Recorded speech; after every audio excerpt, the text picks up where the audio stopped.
Hello ವೀಕ್ಷಕರೇ, ನಮಸ್ಕಾರ. ಎಲ್ಲರೂ ಹೇಗಿದ್ದೀರಾ? ಇವತ್ತು ನಾಟಿ ಸ್ಟೈಲ್ ಚಿಕನ್ ಸಾಂಬಾರು ಮಾಡೋದು ಹೇಗೆ ಅಂತ ಹೇಳ್ಕೊಡ್ತೀನಿ. ಮೊದಲಿಗೆ ಚಿಕನ್ನು, ಮಸಾಲೆಗೆ ಕೊತ್ತಂಬರಿ ಸೊಪ್ಪು, ಶುಂಠಿ, ಬೆಳ್ಳುಳ್ಳಿ, ಸ್ವಲ್ಪ ಕಡಲೆ ತೊಗೊಂಡಿದ್ದೀನಿ, ಚಕ್ಕೆ, ಮೆಣಸು, ಲವಂಗ, ಏಲಕ್ಕಿ, ಗಸಗಸೆ. ನಾನು ಸ್ವಲ್ಪ ಈರುಳ್ಳಿನೂ ಹಾಕ್ತೀನಿ, ಅದಕ್ಕೆ ಟೇಸ್ಟು ಡಿಫ್ರೆಂಟ್ ಆಗಿರುತ್ತೆ. ಮತ್ತು ಕಾಯಿ, ಇದಿಷ್ಟನ್ನು ಒಂದು ಪೇಸ್ಟ್ ಮಾಡ್ಕೋಬೇಕು. ಮತ್ತು ಇದಕ್ಕೆ ಹೆಚ್ಚಿರೋ ಅಂಥ ಕಾಯಿ ಪೀಸ್ ತೊಗೊಂಡಿದ್ದೀನಿ. ಆಮೇಲೆ ಒಗ್ಗರಣೆಗೆ ಅರಿಶಿನ, ಇಲ್ಲಿ ನಾನು ಮೊನ್ನೆ ಮಾಡಿದ್ನಲ್ಲ ಸಾಂಬಾರು ಪುಡಿ, ಆ ಸಾಂಬಾರು ಪುಡಿ ಮತ್ತು ಖಾರದ ಪುಡಿ ತೊಗೊಂಡಿದ್ದೀನಿ, ಎಣ್ಣೆ, ಉಪ್ಪು. ಇವಾಗ ಹೇಗೆ ಮಾಡೋದು ಅಂತ ತೋರಿಸ್ಕೊಡ್ತೇನೆ.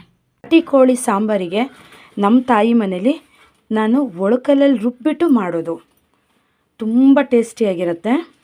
ಎಣ್ಣೆ ಹಾಕಿ, ಅರಿಶಿನ ಹಾಕಿ, ಈರುಳ್ಳಿ ಸ್ವಲ್ಪ ಹಾಕಿಬಿಟ್ಟು ಪೀಸ್ ಹಾಕಿ ಇಟ್ಟಿದ್ದೀವಿ. ಅದು ಸ್ವಲ್ಪ ನೀರು ಬಿಡ್ಕೋಬೇಕು, ಹಸಿ ವಾಸನೆ ಎಲ್ಲ ಹೋಗಬೇಕು ಚಿಕನ್ನಲ್ಲಿ, ಆವಾಗಲೇ ಅದು ನಾಟಿ ಕೋಳಿ ಸಾಂಬಾರು ಟೇಸ್ಟ್ ಬರೋದು. ನೋಡಿ ವೀಕ್ಷಕರೇ, ಈ ಹಂತಕ್ಕೆ ಪೇಸ್ಟ್ ಆದರೆ ಆಯಿತು. ಇದನ್ನು ಈಗ ತೆಗಿತಾ ಇದ್ದೀನಿ. ಅದು ನೀರು ಬಿಟ್ಕೋಬೇಕು. ಖಾರದ ಪುಡಿ, ಸಾಂಬಾರು ಪುಡಿ ಹಾಕ್ಬಿಟ್ಟು ಅದನ್ನು ಸ್ವಲ್ಪ ಒಂದು 2 ಮಿನಿಟ್ಸ್ ಫ್ರೈ ಮಾಡಬೇಕು. ಅದೆಲ್ಲ ಚಿಕನ್ ಜೊತೆ ಮಿಕ್ಸ್ ಆಗಬೇಕು. ಇವಾಗ ಕಾಯಿ ಪೀಸ್ ಹಾಕ್ತಾಯಿದ್ದೀನಿ,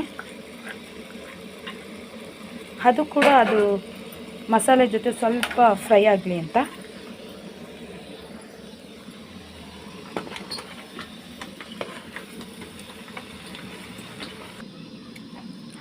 ಮಸಾಲೆನ ಪೇಸ್ಟ್ ಮಾಡಿದ್ದೀನಿ. ಮಸಾಲೆ ಈ ಹಂತಕ್ಕೆ ಪೇಸ್ಟ್ ಮಾಡ್ಕೊಂಡಿದ್ದೀನಿ.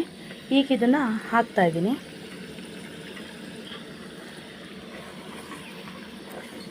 ಆ ಮಸಾಲೆ ಚಿಕನ್ ಜೊತೆ ಒಂದು 2 ನಿಮಿಷ ಫ್ರೈ ಆಗಬೇಕು, ಹಸಿ ವಾಸನೆ ಹೋಗಬೇಕು.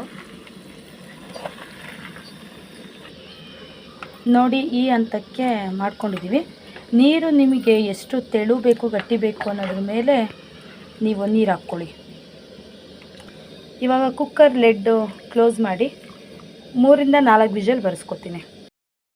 ವೀಕ್ಷಕರೇ, ನಾಟಿ ಕೋಳಿ ಚಿಕನ್ ಸಾಂಬಾರು ರೆಡಿ.